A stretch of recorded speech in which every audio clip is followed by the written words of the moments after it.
Elite laughter travels differently in zero gravity. It doesn't fall to the floor. It doesn't scatter. It just hangs there, glittering like broken glass, drifting through the air of a luxury space station where even the silence is expensive.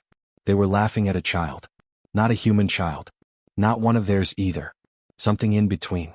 A small figure with pale scales that shimmered like moonlit oil, a thin tail curled tight against a trembling leg, and two little horn buds pressing through dark hair like secrets that hurt. Behind a restricted barrier, the kid was pressed to the transparent field as if the light itself might feed him. And at the edge of this shining palace, beneath chandeliers of engineered starlight, beneath the soft music that sounded like a lullaby for people who never went hungry, one human sat alone with a sandwich. It wasn't fancy. It wasn't plated. It wasn't part of the station's tasting menu. It was just the last thing a single dad had. And he was about to give it away. Before we start, subscribe now so you don't miss more incredible stories like this one. Because the station was called Elysium 9, and it was built to be a promise. A promise that the galaxy was civilized. That it was clean. That it was safe. That it was fair. But promises are easy when your hands have never been stained with grease, and your stomach has never learned what it means to count the hours until your next meal. Oh, and before we dive in, tell us in the comments, where are you watching this video from? We love hearing from you and always read every message. His name was Cal Rowan. He was the kind of man you didn't notice unless something broke. And on Elysium 9, things broke quietly. Cal wore a mechanic's jacket with the collar frayed and the sleeves patched twice. His hands were rough, knuckles scarred, nails permanently shadowed from years of crawling through maintenance tunnels where the air smelled like ozone and old metal. A human among glittering elites. A widower among people who bought companionship like jewelry. A father among those who treated children like status symbols. He had a daughter back planetside, Mara, 6 years old, missing her front teeth and brave enough to tell anyone who would listen that her dad could fix anything in the universe. She said it like prayer. Like spell work.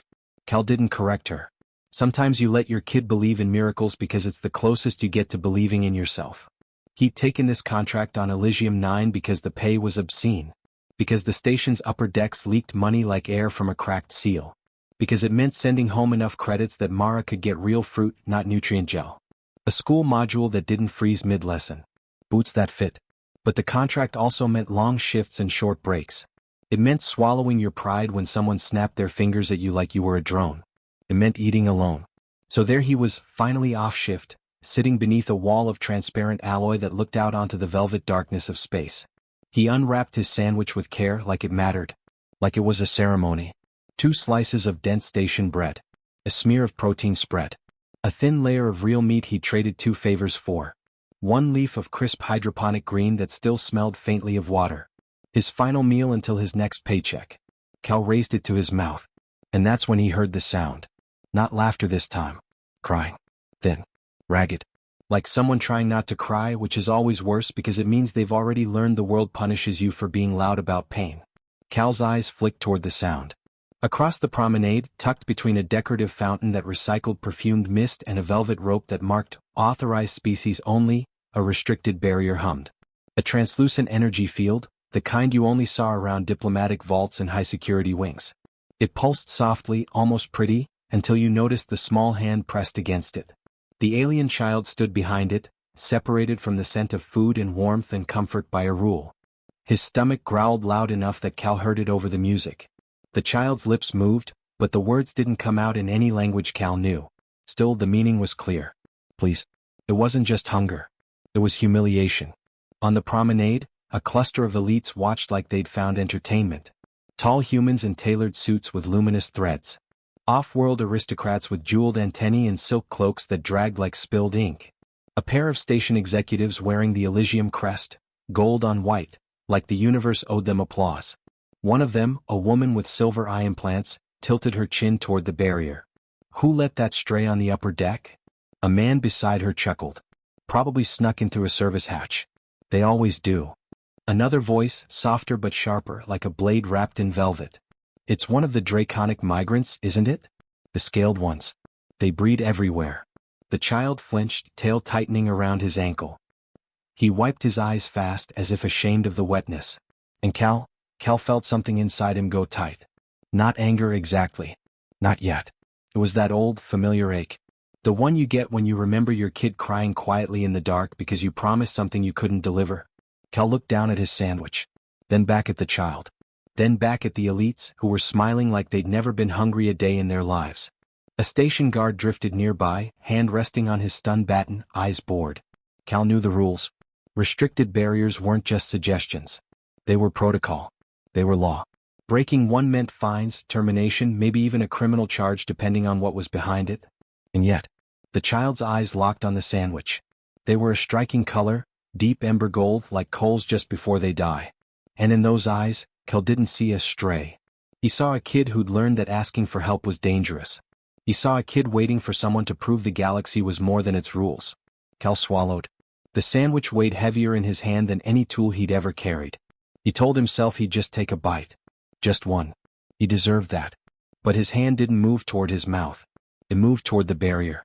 Little did the elites know the station was already being judged. Not by auditors. Not by inspectors. By someone far above their pay grade. Someone who didn't need a clipboard to measure the soul of a place. Cal stood, sandwich in hand, and walked toward the restricted field.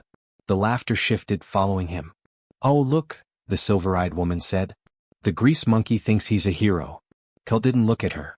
He didn't look at any of them. He looked at the kid. Up close, the child was smaller than Cal first thought. Too thin.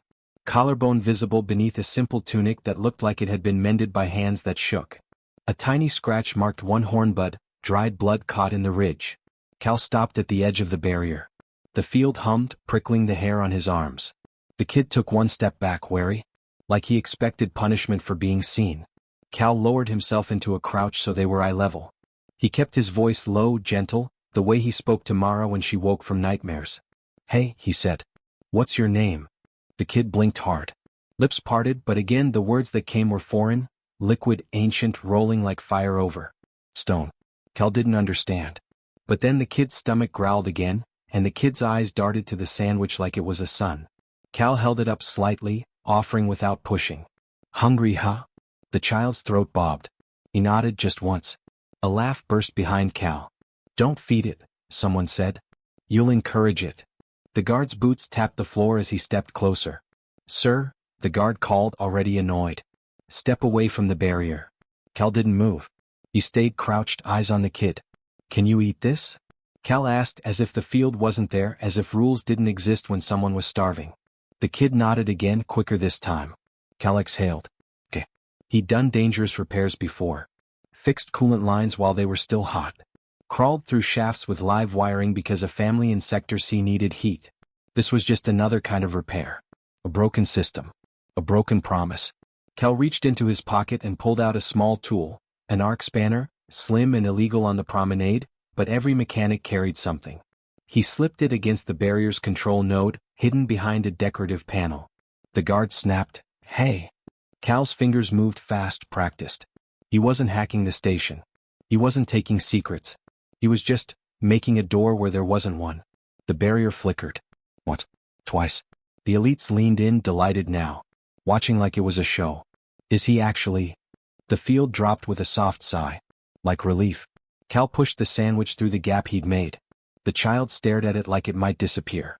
Cal held it steady. "Go on," he whispered. "It's okay." The kid reached out with hands that shook, claws small and dull from malnutrition, and took the sandwich with a reverence that made Cal's throat burn. He didn't devour it like an animal like the elites expected. He took one bite, chewed slowly, eyes closing, and then, something changed. The child's shoulders loosened. His tail uncurled a little. His breath steadied. He took another bite and a sound escaped him, soft, almost like a sigh. Cal watched, heart pounding, and for a moment the station's gold and velvet didn't matter. There was just a hungry kid and a man who couldn't walk away. The guard grabbed Cal's shoulder hard. "Are you insane?" the guard hissed. "Do you have any idea what that barrier is for?" Cal stood slowly, keeping his body between the guard and the child. "I don't care," Cal said. His voice surprised even him. Not loud. Just solid. "He's starving." The guard's eyes flashed. "This is a diplomatic wing. Restricted species. Unauthorized contact. You've violated protocol." Cal shrugged off the hand. "Then write me up." The elites laughed again. But it wasn't funny anymore. Because the child, mid-bite, looked up at Cal. And spoke again. Only this time the words came out clearer, stronger, like the food had lit a fire in him. His voice rang with a tone that didn't belong in a hungry throat. It sounded old. It sounded royal. The language rolled out like thunder restrained behind teeth. Every draconic syllable was precise, measured like a sword drawn ceremonially. The promenade went still. Even the elite stopped laughing, uncertain now because they recognized something in the cadence even if they didn't understand the words. The guard's hand fell away from Cal's shoulder. Cal blinked. Buddy, I don't speak. The child swallowed, wiped his mouth with the back of his wrist, then bowed his head slightly. Not like a beggar. Like a prince acknowledging a subject. He said something else in that same ancient tongue, and a faint shimmer ran along his scales, subtle but undeniable. Like hidden circuitry lighting up under skin. A few of the off-world aristocrats shifted uncomfortably. One whispered, "That accent." Another murmured, "No. Impossible." Cal felt a chill creep up his spine. But the moment didn't last. Because above them the lights dimmed. Not by malfunction. By command. A hush swept through Elysium 9 like a hand closing over a mouth.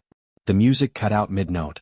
And the air itself seemed to change, pressure adjusting as if the station was suddenly aware it was being watched.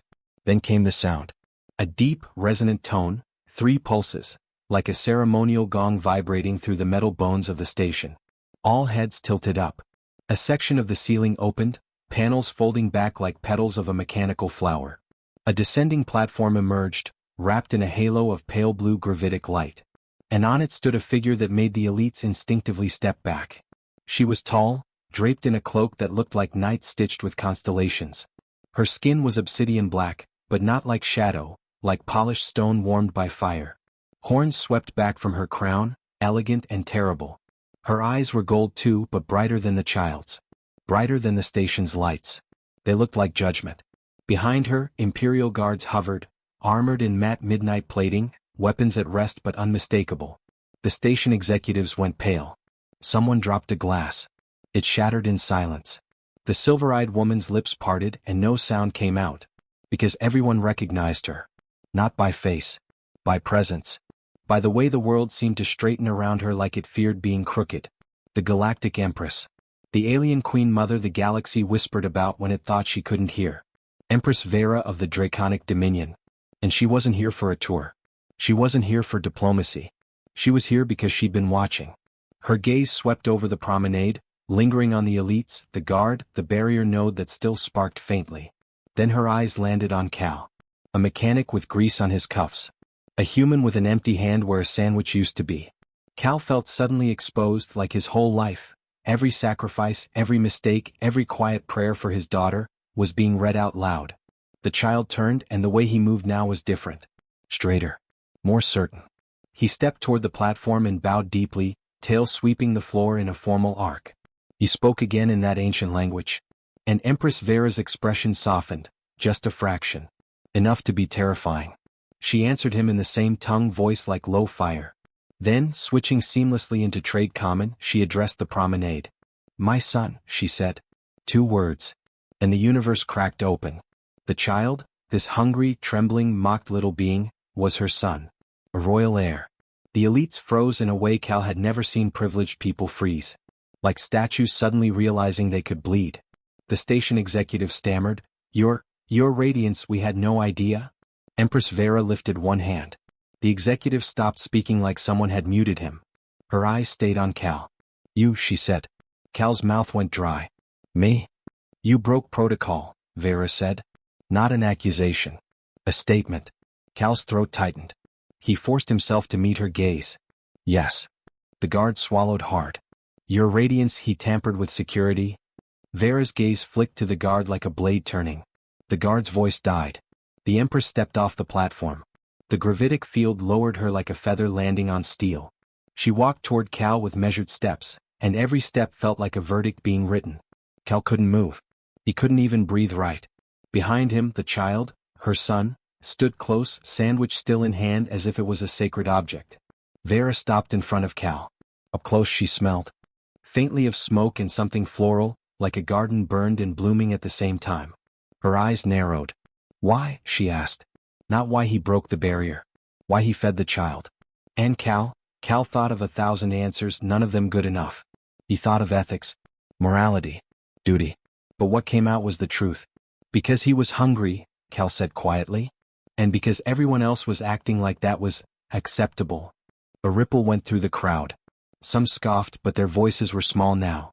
Vera studied him for a long moment. Then she said, "You are a parent." Cal blinked, startled. "Yes, I have a daughter." Vera's gaze flicked, briefly, toward the child behind him. "My son asked me once," she said, voice carrying like a bell through the silence, "what it feels like to be unseen." Cal's chest tightened. "He asked," Vera continued, "if power makes you blind to hunger." The elites shifted, suddenly uncomfortable in their perfect clothes. Vera's lips curved, not quite a smile. "So I brought him here," she said, "to Elysium 9, the station that claims to represent the best of galactic hospitality." She turned slowly, her cloak whispering like stardust. "I placed him behind a barrier," she said, "as if he were inconvenient, as if he were lesser. And I watched." Her eyes swept the elites like a scythe. "I watched who laughed," she said softly. "I watched who ignored him. I watched who made cruelty into entertainment." The silver-eyed woman's face drained of color. Vera's gaze returned to Cal. "And I watched who fed him." Cal's stomach twisted. I didn't know." "I know," Vera said. And the words landed heavier than punishment. Because they were mercy. Then Vera extended her hand. The child stepped forward and placed the half-eaten sandwich into his mother's palm like an offering. Vera held it for a moment, looking at the bite marks, the torn bread, the simple human food that had become something else. A symbol. She handed it back to her son gently. Then she faced Cal again. "You gave away your final meal," she said. Cal swallowed. "It was just a sandwich." Vera's eyes sharpened. "No," she said. "It was a choice." Everything was about to change. The station executive found his voice again, shaky with panic. "Your radiance we can explain. The barrier was for safety. We have procedures. That child, your son, he was never in danger." Vera turned her head slightly. "Never in danger?" she echoed. Her voice was calm. Which was worse. "Explain to me," she said, "how a child can cry from hunger surrounded by abundance, and not be in danger." The executive's mouth opened, closed. The Empress's guards didn't move. They didn't need to. Vera's authority filled the air like gravity. She stepped closer to the elites, gaze landing on the silver-eyed woman. "You called him a stray," Vera said. The woman's lips trembled. "Your radiance, I didn't know." Vera's eyes flashed. "And if you hadn't known," she asked softly, "would that have made it acceptable?" The woman's throat worked. "No." Vera tilted her head. "Then speak the truth." The woman's voice cracked. We thought we could." A low murmur rippled through the crowd. Not agreement. Recognition. Power had always made them careless. Vera inhaled slowly as if tasting the station's air. Then she turned back to Cal. "You have a daughter?" she said again. Cal nodded, heart hammering. Vera's gaze softened, almost imperceptibly. "What is her name?" "Mara," Cal said. Vera repeated it, careful with the syllables. "Mara." Cal felt something tighten behind his eyes. He blinked hard. Vera's voice lowered, meant only for him now, though everyone strained to listen. "Your daughter believes you can fix anything," she said. Cal stared. "How?" "My son talks," Vera said simply. "Even when he is silent. Especially when he is silent." Cal glanced at the child, who was now watching Cal with a steadiness that didn't match his small body. The kid's gold eyes held gratitude, and something else. Respect. Vera straightened. Then she raised her voice for the entire promenade. "Cal Rowan," she announced, "you will not be punished for breaking this station's protocol." The guard exhaled sharply, like he'd been holding his breath for minutes. Vera continued, "You will be rewarded for restoring something this station has forgotten." She looked around. "Humanity," she said. "In the truest sense." The elite stiffened as if the word was an insult. Cal felt it like a lifeline. Vera lifted her hand. A small hovering drone drifted forward, projecting a holographic sigil, imperial blue fire shaped into a crest of horns and wings. "By authority of the Draconic Dominion," she said, "I grant you a Dominion mark." Gasp. Cal didn't know what that meant, but he knew enough to understand the station's executives did. A Dominion mark wasn't money. It was protection. It was access. It was a sentence written into the universe: "This person matters." Vera's gaze sharpened again. "And now," she said, "justice." She turned toward the elites, her voice like steel cooled in water. The individuals who mocked my son will be detained. Their accounts frozen pending investigation. Their employment contracts terminated. The silver-eyed woman's knees nearly buckled. The station executive sputtered, "Your radiance, please, these are valued patrons." Vera's eyes snapped to him. "Patrons?" she repeated. Then she smiled. It was not warm. It was a sunrise over a battlefield. "You sold cruelty as entertainment," she said. "You built a palace and forgot to build a conscience." The Empress gestured. Her guards moved. Not violently. Efficiently. Like the galaxy's balance finally had hands. The elites protested, voices high and desperate. "I didn't mean it. I was joking. It's not my fault." Their words sounded small in the space they'd once ruled. Cal watched them go, and a strange thing happened. He didn't feel satisfaction. He felt tired. Because justice, when you've lived without it for too long, feels like a sudden weight removed. Relief can be heavy. The child stepped closer to Cal, still holding the sandwich. He offered it back, timid again now that the moment had passed. Cal shook his head gently. "No, kiddo. That's yours." The child hesitated, then took another bite. Chewed. Swallowed. Then he spoke in trade common, halting but clear. "Your food," he said. "You gave." Cal's throat tightened. "Yeah," Cal said, voice rough. "I did." The child frowned slightly as if searching for the right words, then said, "Why? When you hungry?" Cal let out a quiet breath. Because the truth was he was still hungry. His stomach still ached. But his chest felt full in a way food had never managed. Cal looked at the child. "Because," he said softly, "someone fed my kid once." The child blinked. Cal's eyes drifted to the dark outside the station's window, to the stars that looked like distant promises. "I was working a double shift back home," Cal said, mostly to himself now.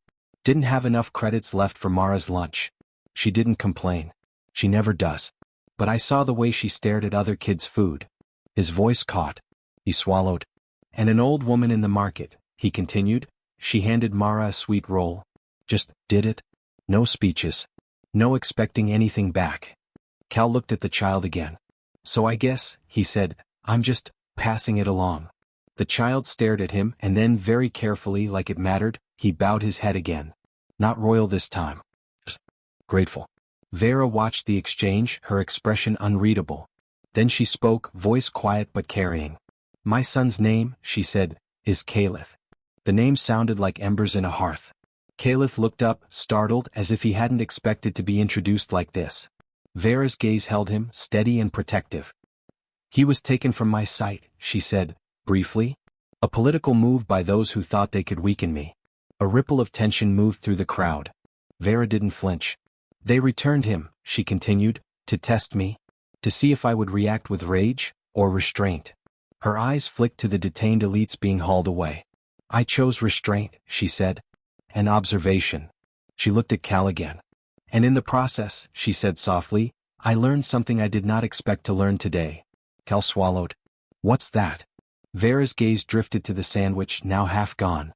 "That kindness," she said, "is a language older than any empire." Caliph spoke then, sudden, urgent, as if he couldn't hold it in any more. He said something in that ancient royal tongue again, fast, pleading. Vera listened, and her expression shifted. Not anger. Something closer to pain. She answered him in the same language, her voice softer now, and Caliph's shoulders dropped as if he'd been carrying a stone in his chest. Then Vera turned to Cal. "My son," she said, "has asked for something." Cal's heart kicked hard. "Okay." Vera's eyes narrowed slightly, almost amused. "Almost." "He wishes," she said, "to know you." Cal blinked, confused. "Me?" Caliph nodded quickly, cheeks flushing beneath scales. "He said you feel like home," Vera translated, watching Cal closely as she spoke. "A home he has not felt in weeks." Cal's mouth opened, then closed. He didn't know what to say. What do you say when an empress tells you her son feels safe with you? The station air felt suddenly too thin. Cal glanced at Caliph. He was still small. Still hungry. Still a kid. And Cal thought of Mara's laugh. Mara's hands in his hair. Mara's sleepy voice asking if monsters were real. Cal swallowed hard. "I'm just a mechanic," he said. Vera's gaze sharpened. "Precisely," she said. And there was something in her voice then, something like respect. Not for his skills. For his instincts. For his heart. But the universe had other plans. Because a siren blared suddenly, sharp, ugly, wrong. Effects. Alarm klaxon. The station lights flashed red. A ripple of panic moved through the promenade. People started to shout over each other. The calm, curated luxury cracked like cheap glass. A security drone zipped past, lights strobing.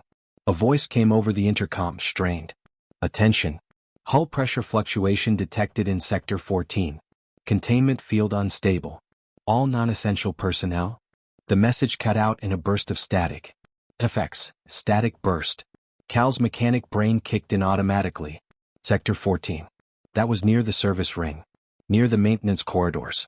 Near the oxygen recyclers. If that field failed, it wouldn't just be a leak. It would be a death sentence for half the station. The station executives looked at each other, faces suddenly stripped of arrogance. Vera's guards shifted into defensive positions instantly. Vera herself didn't move. She just looked at Cal. "You know this station," she said. Cal nodded, already stepping backward toward the nearest service hatch. "Yeah. Too well." Vera's gaze flicked to Caliph. Calith's tail curled tight again, fear returning like a shadow. Vera's voice dropped. "My son stays with me." Caliph shook his head quickly, speaking in royal tongue, urgent. Vera's jaw tightened. "No." Caliph grabbed her hand, then pointed at Cal. His eyes pleaded. "You wanted to go." Cal froze. Vera looked between them, something fierce and protective warring with something else. Curiosity, perhaps. Or trust, unwilling but present. Cal's voice came out rough. "Your radiance, he'll be safer with you." Calith's eyes snapped to Cal, offended. He said something sharp and draconic that even Cal could understand by tone alone. "Not safer. Not if I'm useless." Cal's heart clenched. Because he'd heard that tone before. From Mara when she insisted on carrying groceries too heavy for her small arms. "I can help. I need to help." Vera studied her son. Then she looked at Cal. "Bring him back," she said, voice low as a threat and a prayer. Cal nodded once. "I will." Calith's face lit just a little, and he moved to Cal's side with surprising speed. Cal didn't have time to think about the insanity of it. An Empress's son. In a maintenance corridor. With a human mechanic. The elites watched, stunned, as Cal yanked open a service hatch and led the royal child into the underbelly of their perfect station. The hatch slammed shut behind them. Effects. Metal hatch clang. The air in the service corridor was colder, smelling of lubricant and recycled breath. The lighting was harsh, white strips buzzing faintly overhead. B-roll. Narrow maintenance corridor, pipes dripping condensation. Caliph walked close to Cal, tail tucked, but eyes sharp now. Alert. Cal jogged, boots hitting grating.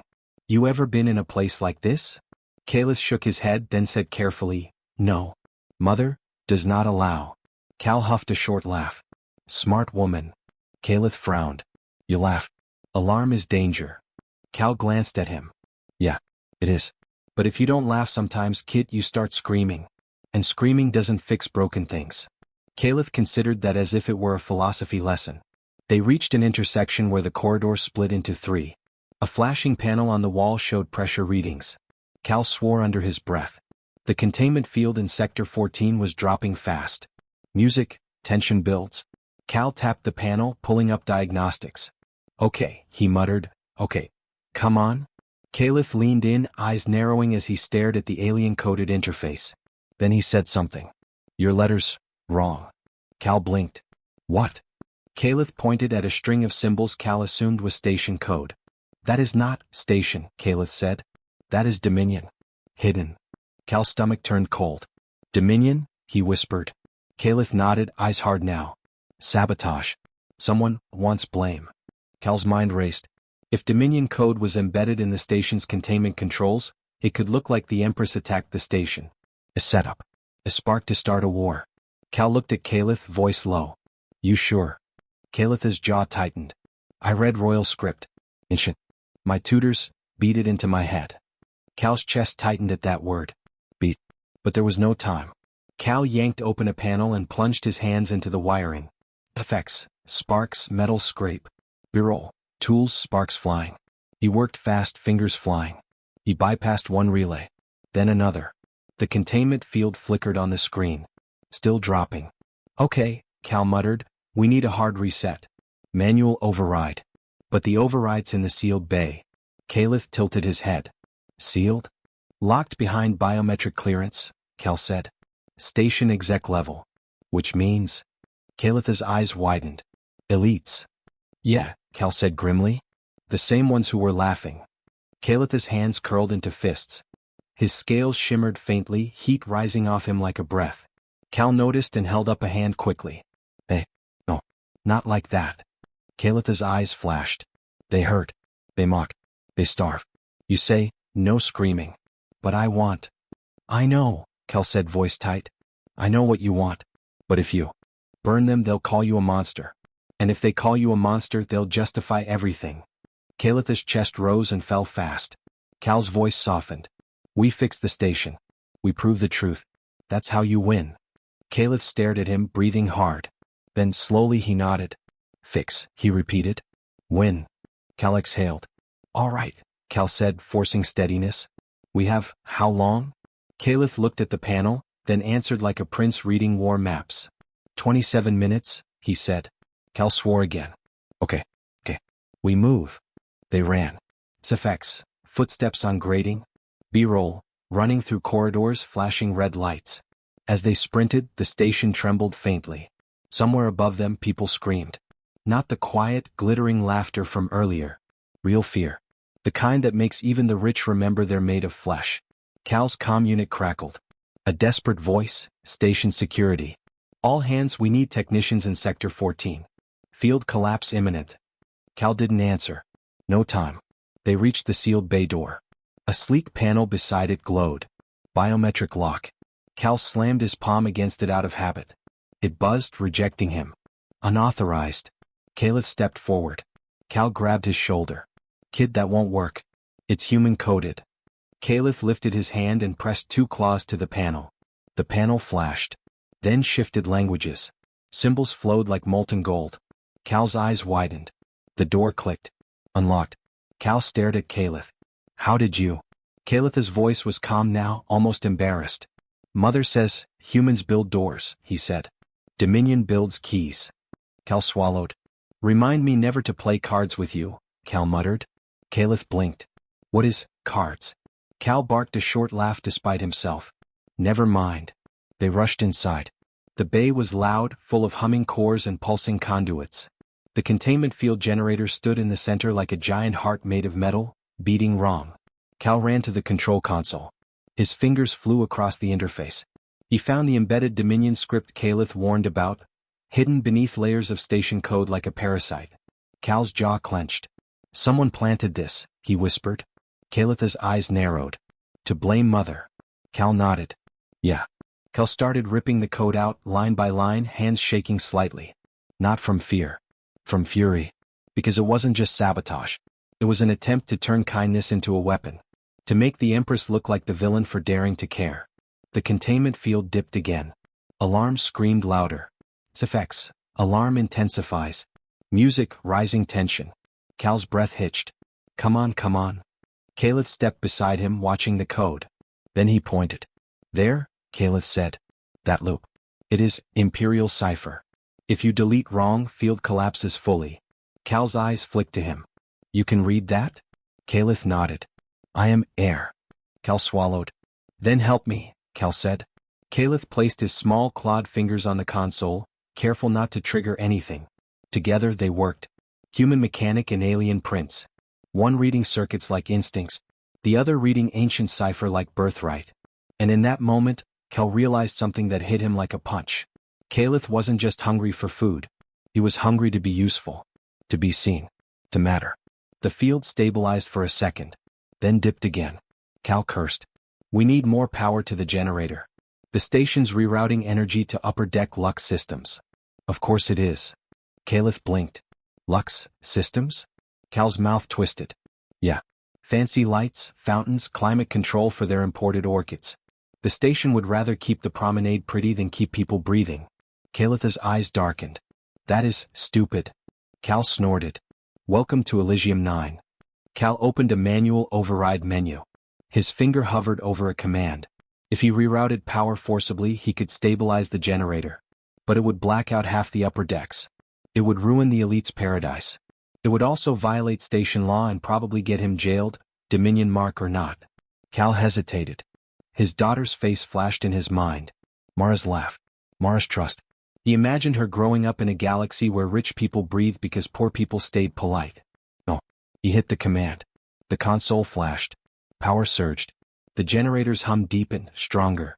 Lights in the bay flickered, then steadied. Above them, somewhere in the upper decks, the luxury promenade would be plunging into darkness. And Cal didn't care. Some might say he was foolish. Others would call him brave. What do you think? Tell us in the comments. Calith stared at Cal, eyes wide. You chose them, Calith whispered. Cal didn't look away from the stabilizing readouts. I chose breathing, Cal said. For everybody. Even the ones who don't deserve it. The containment field climbed. 50%. 70. 90. Then steady. The alarms softened. Effects. Alarms diminishing. Cal's shoulders sagged, relief crashing into him so hard his knees almost buckled. He leaned against the console, breathing like he'd run a marathon. Calith stood very still, watching Cal like he'd never seen a human up close before. Not a servant. Not a mechanic. Just a man. A father. A person who made choices. Cal wiped sweat from his brow with a grease-stained sleeve. Okay, he panted. We did it. Calith's voice was small. Thank you, he said. Cal looked at him and for a second Calith didn't look royal at all. He looked like a kid who'd been terrified. Cal's voice softened. You did great. Calith blinked and his eyes shimmered. He looked away quickly, embarrassed. Cal smiled faintly. Yeah, I know. Feelings are illegal on upper decks. Calith frowned. Illegal? Cal waved a hand. Joking. Kinda. Calith stared at him for a beat, then, unexpectedly, he made a sound. A small, strange cough. Cal tilted his head. Was that a laugh? Calith's cheeks flushed. No. Cal grinned. Sure. Calith's tail twitched, betraying him. Then Cal's calm crackled again. This time, a voice that made the whole bay feel smaller. Empress Vera. Cal Rowan, she said. Cal swallowed. Your radiance? The station system stabilized, Vera said. Explain. Cal glanced at Calith, then spoke honestly. Sabotage, Cal said. Dominion cipher embedded in the containment field controls. Someone planted it to frame you. Pause. Then Vera's voice turned colder than vacuum. Understood, she said. Another pause. Is my son with you? She asked. Calith leaned close to the calm voice, steady. Yes, mother. A breath, audible even through calm static. Relief. Then Vera's voice softened just slightly. Return, she said. Now. Cal nodded. On our way. They moved fast back through the corridors, but now the station felt different. Not just because of the alarms fading. Because Cal knew the truth. Someone on Elysium 9 wasn't just cruel. They were dangerous.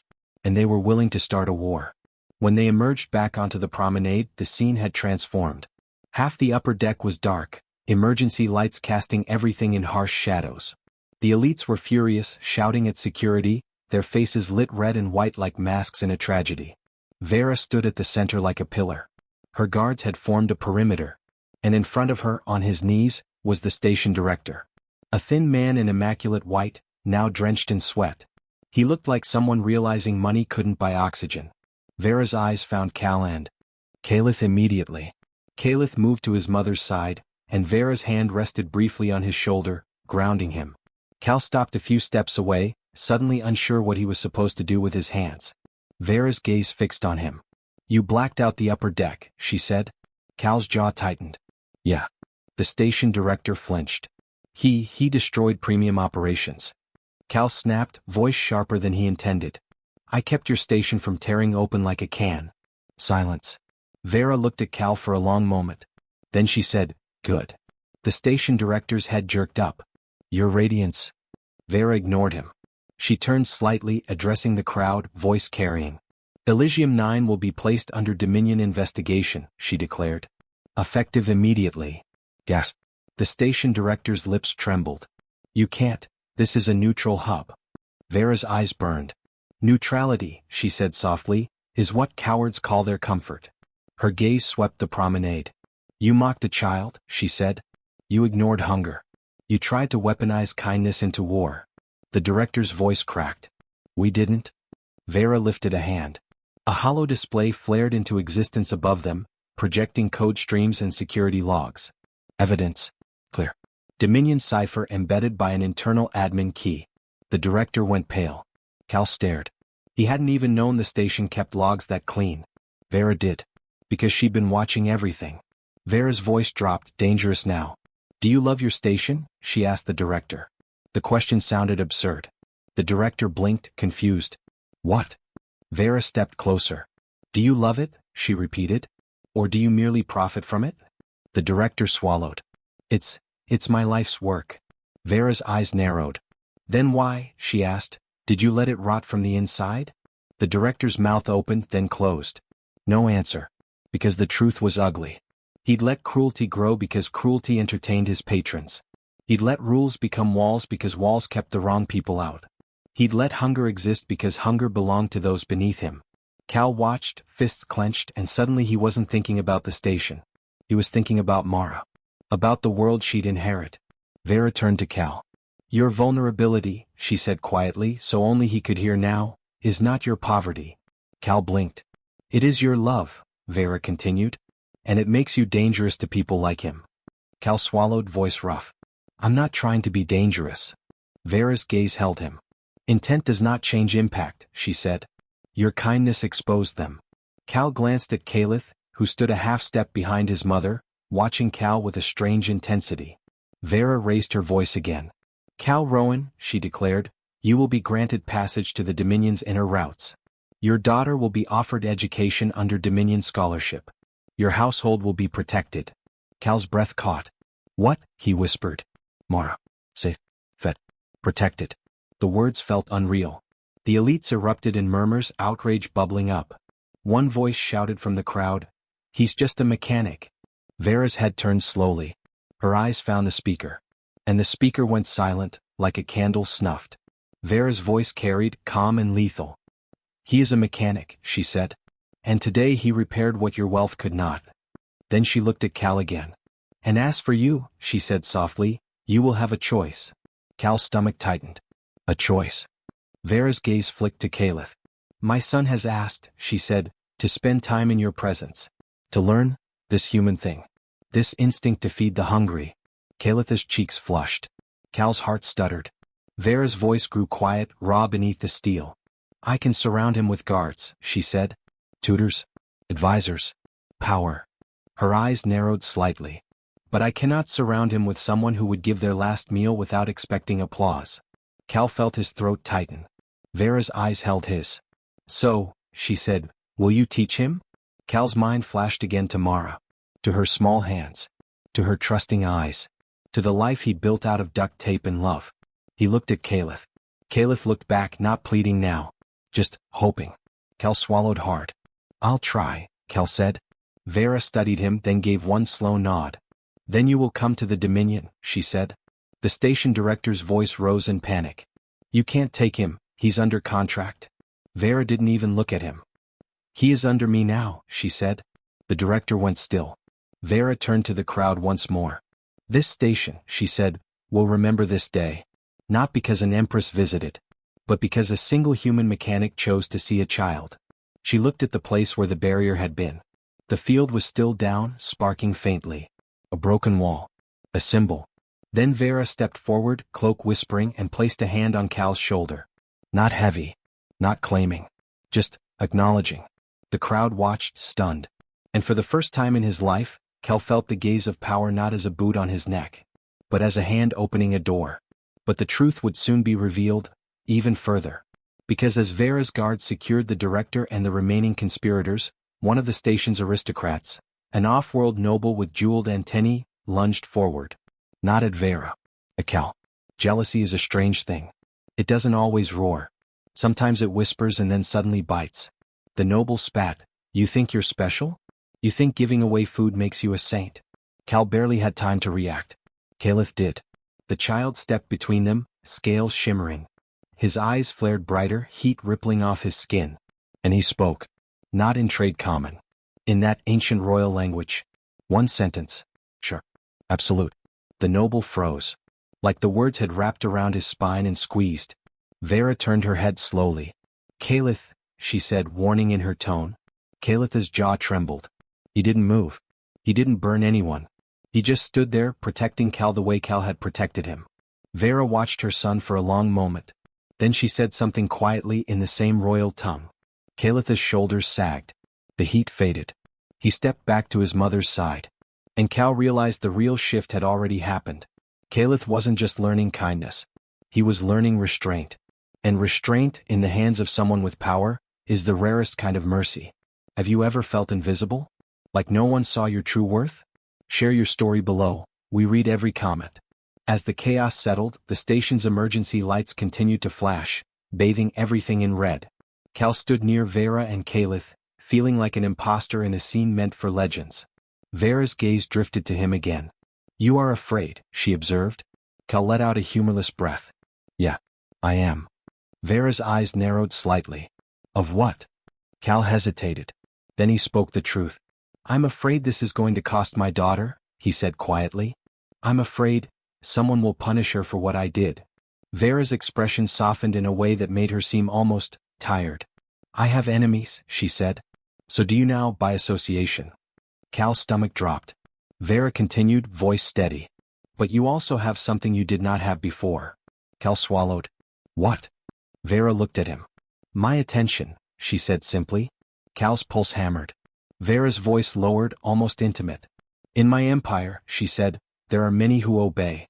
Few who choose. She glanced at Calith. My son will remember your choice, she said. Calith looked at Cal and nodded once, solemn. Cal felt a strange sting behind his eyes again. He cleared his throat. Your radiance. I'm not trying to be part of imperial politics. Vera's lips curved faintly.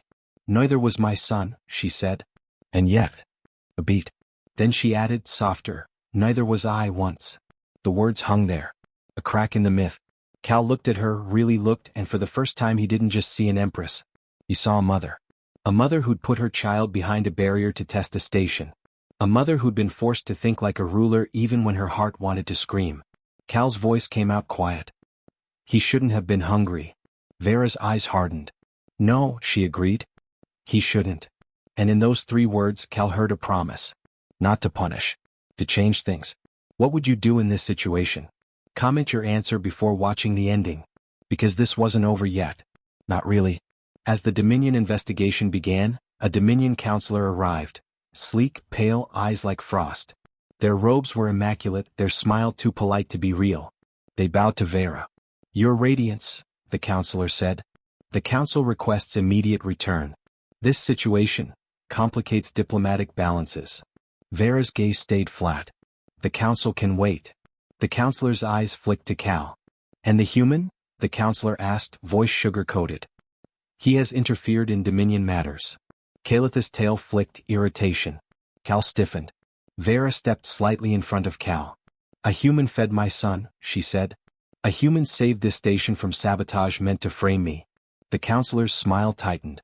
But, the counselor said smoothly, association with a human laborer may be seen as unbecoming. Cal felt heat rise in his face. He opened his mouth. But Vera spoke first. Unbecoming, she repeated, tasting the word like poison. Then she leaned closer to the counselor, voice quiet and deadly. Do you know what is unbecoming? The counselor blinked. Vera's eyes burned. A child starving, she said. While adults debate optics. The counselor's smile faltered. Vera straightened. My decision stands, she said. Cal Rowan and his daughter will be under Dominion protection. The counselor swallowed. And if the council objects? Vera's gaze turned distant, like she was looking at something far away and already burning. Then, she said, they will learn what it means to object to a mother. The counselor bowed lower, suddenly careful. Yes, your radiance. And just like that, Cal realized the biggest confrontation wasn't with the station elites. It was inside the empire itself. Between tradition and something softer. Something human. Even when it wore horns and a crown. The final hours on Elysium 9 passed like a dream. Cal was escorted to his quarters but not like a prisoner. Like someone valuable. The word still felt strange. Calith insisted on walking with him, quiet but present, like a small shadow that refused to be left behind. When they reached Cal's tiny crew cabin, bare metal, a single bunk, a photo of Mara taped crooked on the wall, Calith stared at the picture. That is Mara? He asked. Cal nodded, throat tight. Yeah. Caliph stepped closer, studying the photo like it was art. She is small, he said. Cal laughed softly. Yeah, she is. Caliph pointed at Mara's missing tooth. Her mouth is broken. Cal snorted. No, kid. That's normal. She lost a tooth. Caliph's eyes widened. It falls out? Yep, Cal said, grinning.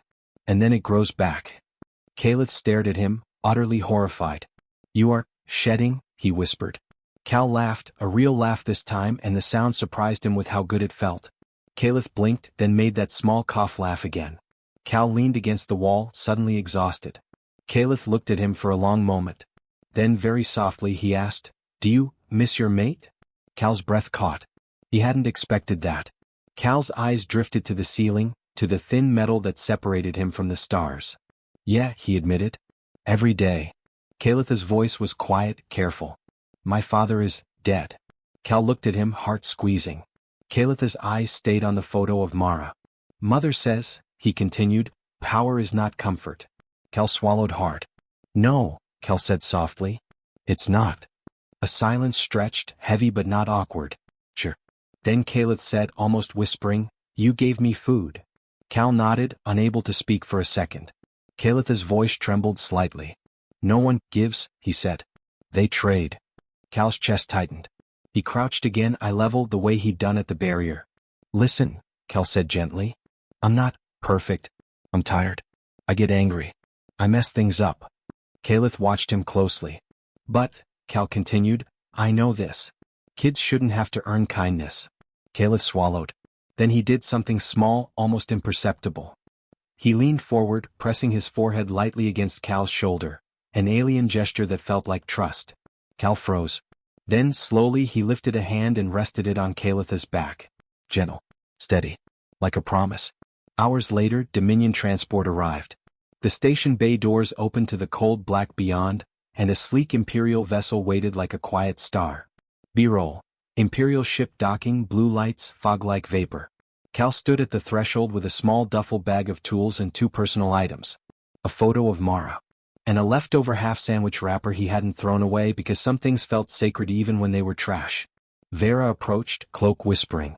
You have contacted your daughter? She asked. Cal nodded, voice hoarse. Yeah. She thinks I'm on a big job.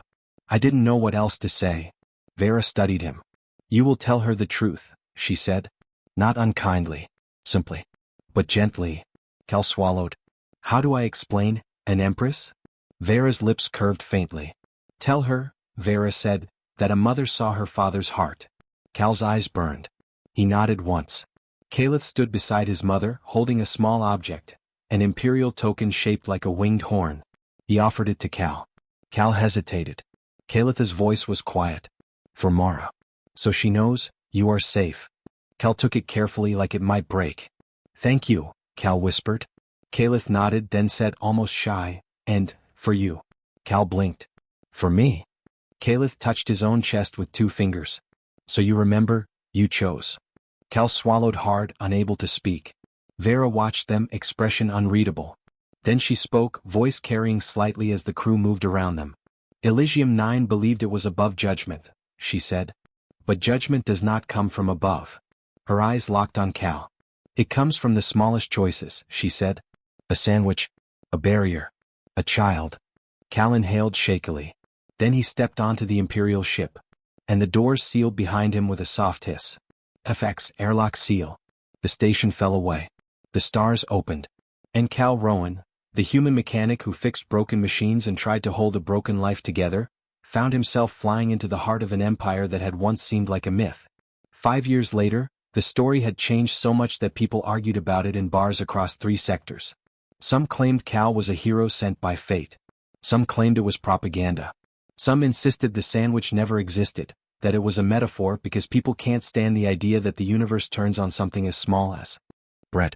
But Cal remembered the weight of it in his hand. He remembered Caliph's shaking fingers. He remembered the sound of laughter hanging in the air like broken glass. 5 years later, Elysium 9 was no longer a palace for the cruel. It had been stripped down, restructured, staffed with people who understood what hunger meant. The promenade fountain still ran, but now the mist smelled like nothing at all, no expensive perfume masking rot. There were no restricted barriers that separated children from food. There were guards, yes, but they watched for danger, not for inconvenience. And at the heart of the draconic dominion, deep within a city built into the ribs of an ancient asteroid, Cal ran a workshop that smelled like heat and metal and possibility.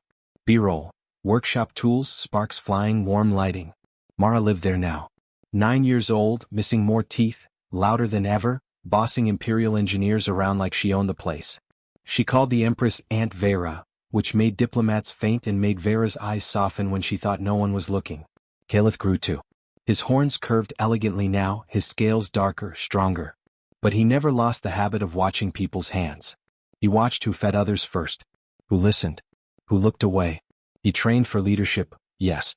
But he also learned how to fix engines because Cal insisted that rulers should know what it feels like to repair something with your own fingers. Sometimes late at night, Cal would find Caliph in the workshop, staring at an old, worn-out sandwich wrapper pinned to a board like a relic. Cal would pretend not to notice. And Caliph would pretend he wasn't remembering. One evening, after a long day, Mara sat on a workbench swinging her legs, munching on a sweet roll someone had handed her without asking for anything back. Caliph stood nearby, watching her like she was a bright, chaotic comet. Mara looked up at him and said, "You know my dad gave you his last sandwich, right? He does stuff like that. It's annoying." Caliph blinked. "Annoying?" Mara nodded solemnly. "Yeah, because then you have to be good. Like, you have to deserve it." Caliph looked at Cal across the workshop. Cal's hands were deep in an engine core, grease up to his wrists, expression focused. Caliph's voice was quiet, thoughtful. "You do not have to deserve kindness," Caliph said. Mara frowned. "Then why does it feel like you do?" Caliph didn't answer right away. Because some questions take years to answer. Cal wiped his hands and looked over. "What are you two plotting?" he asked. Mara grinned. "Nothing." Caliph's tail twitched. Cal raised an eyebrow. "That's what people say right before they break something expensive." Mara giggled. Caliph made that quiet cough laugh again. And Vera, standing in the doorway watching them, always watching but no longer to judge, let out a breath that sounded almost like peace. She stepped into the workshop, her cloak brushing the floor, her eyes warm with something the galaxy rarely saw from her. She looked at Cal. "Your daughter," she said, "is louder than a war council." Cal sighed dramatically. "Tell me about it." Vera's lips curved. "Good." Cal blinked. "Good?" Vera nodded slowly. "A quiet child," she said, "is often a hungry one." Cal's throat tightened. He nodded. Because he understood. And because he knew she did too. In the end, perhaps that was the real story, not that Cal was extraordinary, but that he saw the extraordinary in someone the entire empire had dismissed. And in doing so, he proved what humanity had always known, that worth isn't measured in titles or bloodlines, but in the quiet moments when we choose to see each other truly. If you enjoyed this story, don't forget to like and subscribe. Check out our next video about the human teacher who protected an alien monster child during a planetary evacuation, and what the Empire did when they found out. Tell us in the comments what you'd like to see next, and if you were Cal, would you have given away your last meal? And while you're here, tap the next story on your screen because the universe is full of doors, and sometimes, all it takes is one brave choice to open them.